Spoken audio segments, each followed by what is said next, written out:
السلام علیکم ورحمۃ اللہ وبرکاتہ۔ ایک بھائی نے مسئلہ پوچھا ہے کہ کون سے جانور ہیں جن کی قربانی کی جا سکتی ہے، اسی طرح کیا خصی جانور کی قربانی جائز ہے یا ناجائز ہے۔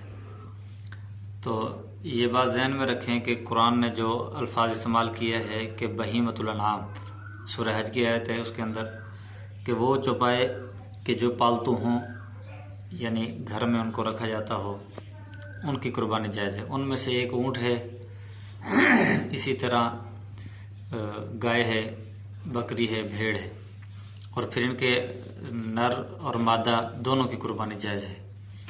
اسی طرح بھینس کی قربانی ہے، اس کی قربانی جائز ہے عند الاحناف، احناف کے نزدیک اس کی قربانی جائز ہے۔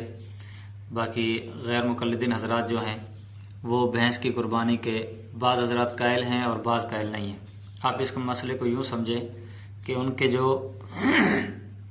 متقدمین تھے ان میں بھی یہ بات اختلافی تھی اور ان میں رائے یہ تھا کہ یہ بھینس کی قربانی جائز نہیں ہے، لیکن یہ جو متاخرین کے غیر مقلدین کے علماء ہیں ان میں اکثریت کی رائے یہ ہے کہ یہ قربانی جائز ہے، اور اس کے اندر دلائل ہیں بہت، یعنی کہ لمبی چوڑی بحث ہے، وہ کسی اور ویڈیو میں انشاءاللہ اس کے دلائل میں بھیج دوں گا۔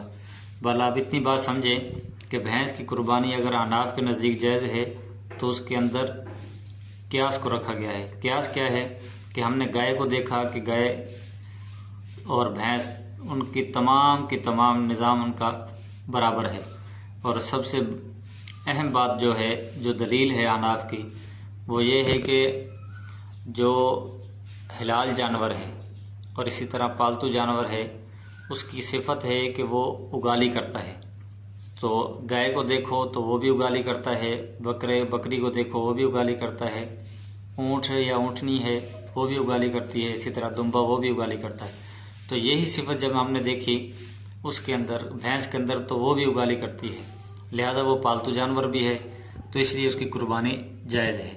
بہرحال اس کی واضح وضاحت کے ساتھ جو ویڈیو ہے وہ بعد میں بنائی جائے گی۔ اور اسی طرح کہ خصی جانور کی قربانی کے متعلق کیا حکم ہے۔ جو جانور پیدائشی خصی ہو اس کی قربانی جائز ہے یا ناجائز ہے۔ خصی جانور کی قربانی کرنا جائز ہے۔ پیغمبر علیہ الصلاۃ والسلام نے خصی جانوروں کی قربانی فرمائی ہے، نیز جانور کو خصی کرنے سے اس میں گوشت کی مقدار اور پاکیزگی بھی بڑھ جاتی ہے، اس لیے جانوروں میں خصی ہونا عیب نہیں ہے، چاہے وہ پیدائشی خصی ہوں یا انہیں بعد میں خصی کیا گیا ہو۔ دونوں صورتوں میں قربانی درست ہے، بلکہ خصی جانور کی قربانی کرنا افضل ہے۔ البتہ اس کو لازم اور ضروری نہ سمجھا جائے کہ خصی ہی کرنا ہے، دوسرا نہیں کرنا۔